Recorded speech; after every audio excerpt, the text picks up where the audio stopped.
is, guys? It's your boy BlastphamousHD, and today we are here for BHD story time. Oh boy, do I have a story time for you guys. Happens to the best of us. It's all a part of dating. When I found out this dude had snaked me for my girlfriend, the supermodel girlfriend, I think I cried. Like, that shit was stressful, bro. She was my baddest girlfriend up to that point, bro. That shit hurt. That shit sucked.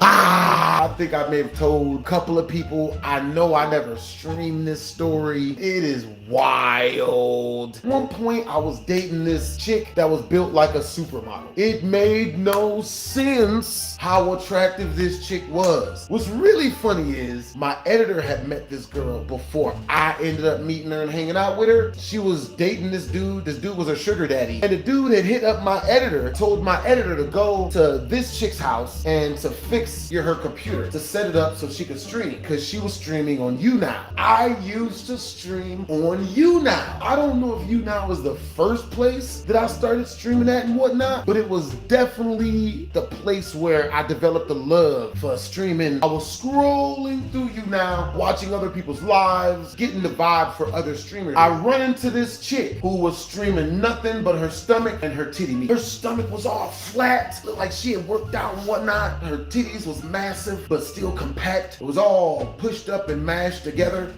I run into her stream or whatever, and every dude in her stream is just glazing her. You're the most beautiful thing since pants with pockets. You're more attractive than an Xbox 360 S-Class. Telling her everything to get her nose wide open, you feel me? I understood enough at the time not to glaze baby girl. I started asking her questions about herself. You know what I mean? Oh, where's she from? What type of stuff she like to do?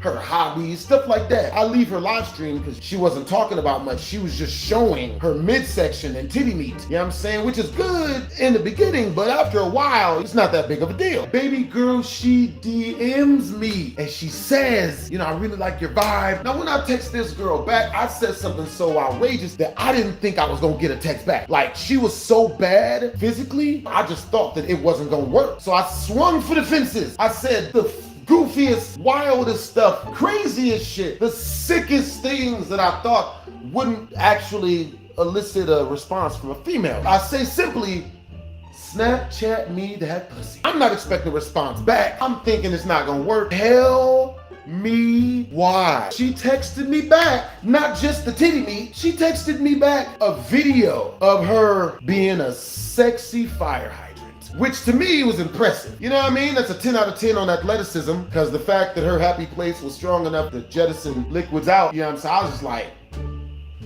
nigga. Yeah.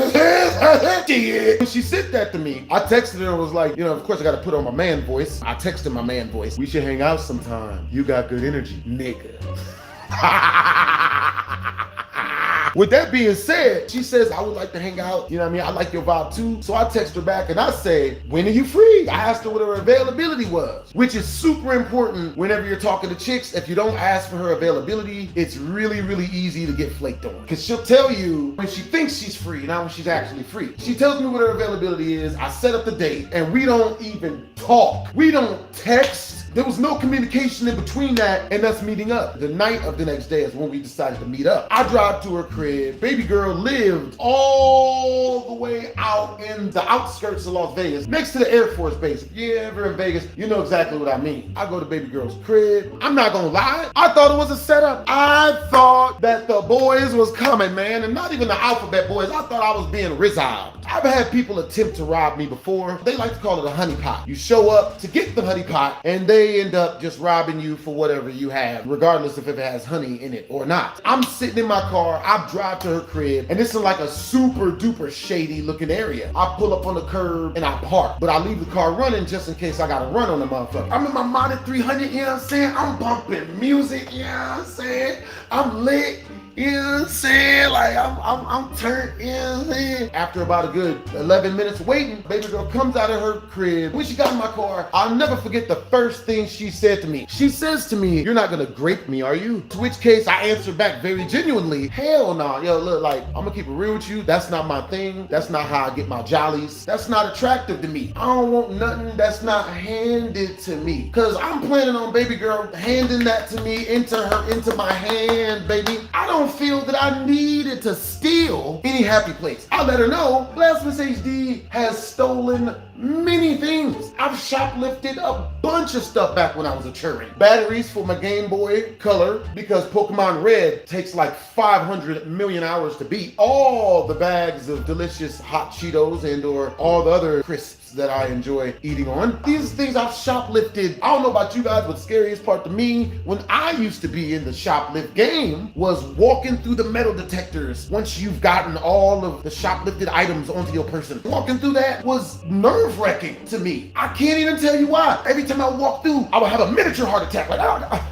after about 5 times when it didn't go off because I did a good job, that's what's up. But with that being said, I have had times when the metal detector went off on your boy. Getting caught shoplifting sucks. With that being said, baby girl was a 10 out of 10. And those don't come along very often. Look, like 10 out of 10s move different, bro. 10 out of 10s am different, bro. 10 out of 10s are like so different that it makes perfect sense why most people don't get the bone one, because they are completely different from dating regular girls. One of the biggest differences is between a real bad female, like a 10 out of 10, and a regular chick who's like not a 10 out of 10, is like a 6 on up or a 6 through 9 or something. 10 out of 10, they love being ignored. They don't want you to pay attention to them. Baby girl would show up, and if I would like go to her and try to talk to her before she tried to talk to me first, she would call an Uber and leave. Swear to God, made no sense. Number 2, different way that 10s are different than just regular females. 10s don't play games when it comes to smashing. Like when they say yes, they mean yes. Like there's no, oh, I was just joking, or oh, you fell for it, or oh, you know, you,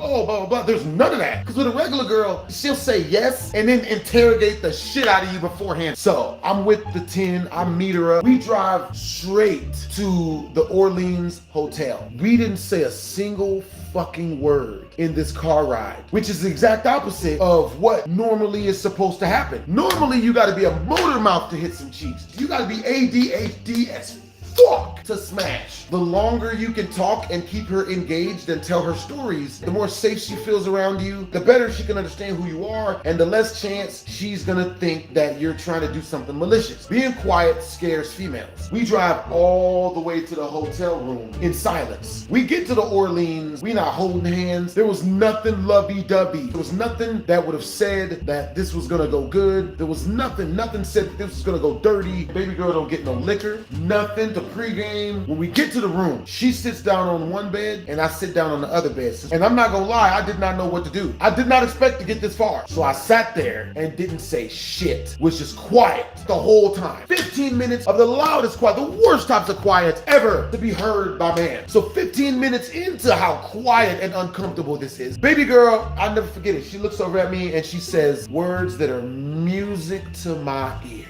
Oh God, I remember hearing her say these words for the first time. It was so nostalgic. It was like my first time ever eating cereal and watching Saturday morning cartoons on a Saturday. I'm talking about first time seeing a titty in real life. You know, first time getting out of a Walmart without getting caught for shoplifting. Baby girl looks at me, she says, "So we fucking or nigga?" Man, I felt like a kid the first time jumping in the ball pit at Chuck E. Cheese and or McDonald's. It's like I just got in a free Lamborghini. I just had to get it out.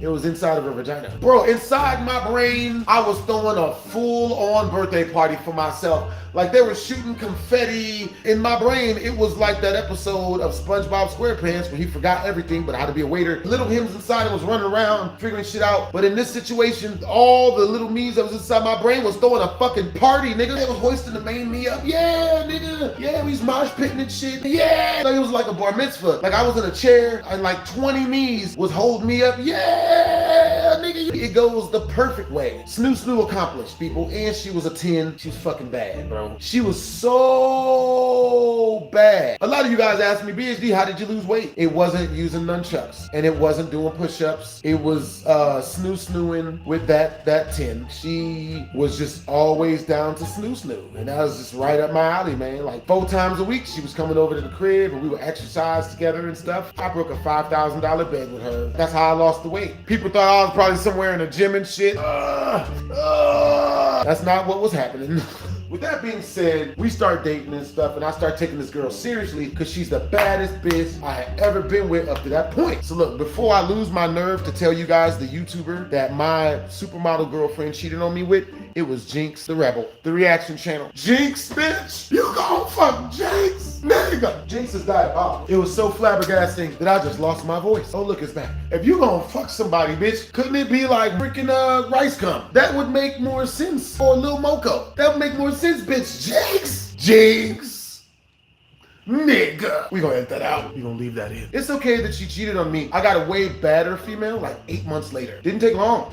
Well, 8 months is a long time, but not as long as it could have. Could have been 8 million years. 8 million hours. I consider Jinx like a really good friend, like a best friend of mine. We're both reaction channels. We both, had to deal with a whole bunch of people trying to come at us or whatever. I felt like we were brother in arms. So one day I went over to Jinx's house to record a Try Not to Laugh challenge, right? And I brought her with me. So my best advice for dudes, only take unattractive females over your friends' houses. Don't take your bad one, ever. Me and him, we shoot the video. Unbeknownst to me, I have mad love for the dude, but I cut him off with my friend group after this. We were supposed to shoot like 50 reaction videos a week. I was gonna help him do his channel. We was gonna have hella content, reaction content for everybody. We was gonna shoot like 5 hours a day, and I was gonna help him. I would have literally kept his channel active. But after this, I cut this piece of shit off. I was like, you were the biggest fucking piece of shit in the world for this, bro. I cannot fucking believe that he did this shit, bro. While I was there doing this reaction with him, this is the only time I ever brought her over his house. This nigga somehow snuck off and got her number from her when I wasn't looking. Cause I'm not a jealous dude. I'm not gonna be around her looking for her, whatever. This piece of shit ass nigga, bro. And what's funny is the one reaction video we did do that day, it went viral as fuck. Like we were, I had his back. I was gonna help homie out. We was gonna get this shit popping. But after that shit, I was like, nigga, you on your own, nigga. And I didn't find out until I started going through something, right? If you go and you listen to the song, You Hold Me, this song is about her and it explains it low key. It's a joke song. It's like a parody song, but some of it's real, you know what I'm saying? But the part that's not real about that song is me being sad, like when she left. I was not sad that she left or cheated or whatever. She already had like 10 boyfriends. You know what I'm saying? If anything, the only thing that made me sad about that situation, I thought me and Jinx was like locked in. I thought we was cool. After he did that, I couldn't fuck with him no more. Cause I'd have beat that nigga the fuck up. I'd have punched that nigga right in his mouth. Jinx thinks he can fight, he can't fight me. So my best course of action was to stay away from him cause I'd have beat him up. Don't get in between a man and his meal. Now, how I found out was this. This is the signs that let me know that she'd more than likely smash Jinx, right? I'm over there, I'm talking to her one day. I was going through some stuff with family. So, I started going through it. And, we all know how that works. So one night she hits me up at like 1 a.m. She's like, yo, I'm about to go over Jinx's house and hang out with Jinx. You're okay with that, right? She's the same shit the Dr. Girlfriend did. Yo, I'm about to go over this other guy's house. Are you okay with that? You're not jealous, are you? Are you okay with that? Back then, I didn't understand that I was supposed to dump the bitch. What I did instead was like, yeah, it's cool, I don't care, and then got off the phone. In all actuality, I did give a shit, right? I did care. I should have dumped her and let her made it up to me for even telling me that goofy shit. So one day she comes over to my crib. She comes over and she shows me a picture of her on Instagram that was going really viral, right? It got like 10,000 likes, which is a shit ton. She shows me the picture, and the picture is of her wearing a shirt, wearing no bra, with her titties out pretty much, in Jinx's backyard. So I said to her, right? And this was dumb. Never do this. This only made us break up. This was what I said to her. I was like, yo, so you fucked Jinx. And she said to me, she's like, who told you that? Where did you hear that from? Now, mind you, she didn't say no, right? She said, wait, who told you that? That means she did it. I was like, oh. So I had her leave. I had her go home or whatever. I just stopped talking to her. I low-key ghosted her and shit. And she came over my crib crying. She really fucking did. She really was in love with me. It's weird, but she really was. 10s do not come to your house crying unless they really like you. 10s are not gonna cry for shit. The 10 will look you dead in the face and be like, yeah, I did it. What are you gonna do about it? Cry? There ain't no ring on his finger. She come to my crib and she was like, you know, oh my God, I'm so sorry, you know, blah, blah, blah. I just love you, let me just make it up to you. Like, I'm so sorry, I didn't mean to do it. Like, I already had another girl in the house, so I told her no and made her leave. That was a mistake. That was some goofy shit. What I was supposed to do was teach her a lesson and shit, but I was on some bullshit, and instead, I was like, no, it's over. I dumped her. Oh God, get out of my face. Which was a motherfucking mistake. You know what I'm saying? Because that bitch was bad as shit. I've learned since then, and I've gotten a lot better, but that was a goddamn mistake. So yeah, I ended up dumping the girl. We kept like being cuddy buddies for like another 5, 6, 7 years off and on. So that's not even the end of the story, guys. I never took her seriously, right? She had like 10 different boyfriends. You know what I mean? Like she would show up to my crib and I would see like other dudes dropping her off to my crib to hang out with me and shit. I'm not falling for this. I'm not about to wife up no chick that's already with other dudes. You know what I mean? She got 10 boyfriends. That's good. That way I ain't got to get her shit. She comes at me. She starts asking me to like take off the condom and get her, you know, hey, take off the condom. Hey, take off the condom. And I'm like, no. You know what I'm saying? She's like, why not? Why not? Don't you trust me? And I'm like, it's not that I don't trust you. You got 10 boyfriends. So no, I don't trust a chick that got 10 boyfriends. I got 10 boyfriends. I'm not about to wipe that up. I ain't taking off the condom for no chick that's already got other dudes she messing with. Cause you never know if the dudes are wearing condoms or not. Always wear condoms, guys. You know what I mean? You never know what's really good. You know what I'm saying? Like, yeah, you don't want to get trapped. You know what I mean? You don't want to mess around and get that itch that you can't scratch. You don't want none of that shit, right? She already getting the huckle down from a bunch of other dudes. She like it. I love it. I don't fuck. At a certain point, baby girl comes to my crib and she says, Maurice, I want you to grape me. And I was like, what the fuck? That's not normal for her, right? Back in the middle of snoo. She's like, yo, Maurice, take the condom off, Maurice, so that I can feel the real thing. I don't even stop. I just keep going because, you know, there's obviously some goofy shit she's saying, right? This doesn't make any sense. I just keep going like she didn't say nothing. So then like 3-4 minutes later, she stops me again. She's like, yo, I'm serious. Like she taps on me. She's like, yo. Like, I want you to take the condom off. Like, I'm dead serious. And I'm like, I'm not taking off this condom. And I keep going. So another 3 minutes go by and then she's like, yo, I'm serious, Maurice. I want you to take off the condom. Like, I'm dead serious. And I stop and I'm like, I'm not taking the condom off. Are you good? She don't say shit to me. She gets mad, super mad.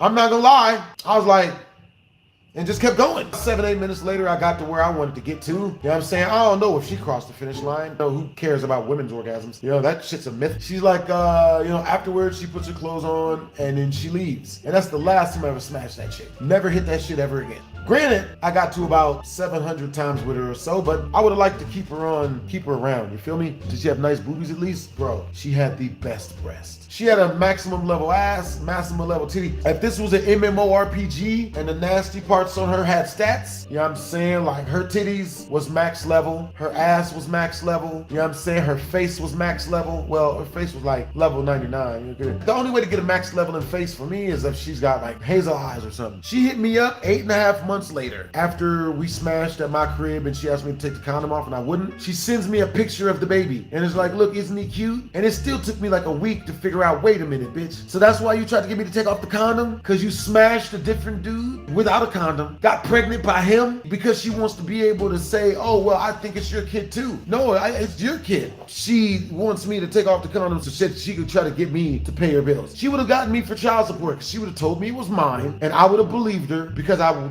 took off the condom. Luckily enough for me, never did that. She got mad at me because I wouldn't help her take care of her kid if she was gonna keep like smashing me. That's not my kid, nigga. Like she asked me if she could bring him over and I told her no. Don't bring your fucking baby over my house. If she show up, she's showing up for fucking. Where the fuck the baby gonna go? You know what I'm saying? Like where would we put the kid? In the closet? So that was that. That's the reason why we stopped kicking it because you know what I mean? I'm not about to go, like she says she wanna bring the kid and I'm like, yo, leave the baby at home or whatever. I'm not about to have no kid up in here while I'm kicking, while I'm smashing.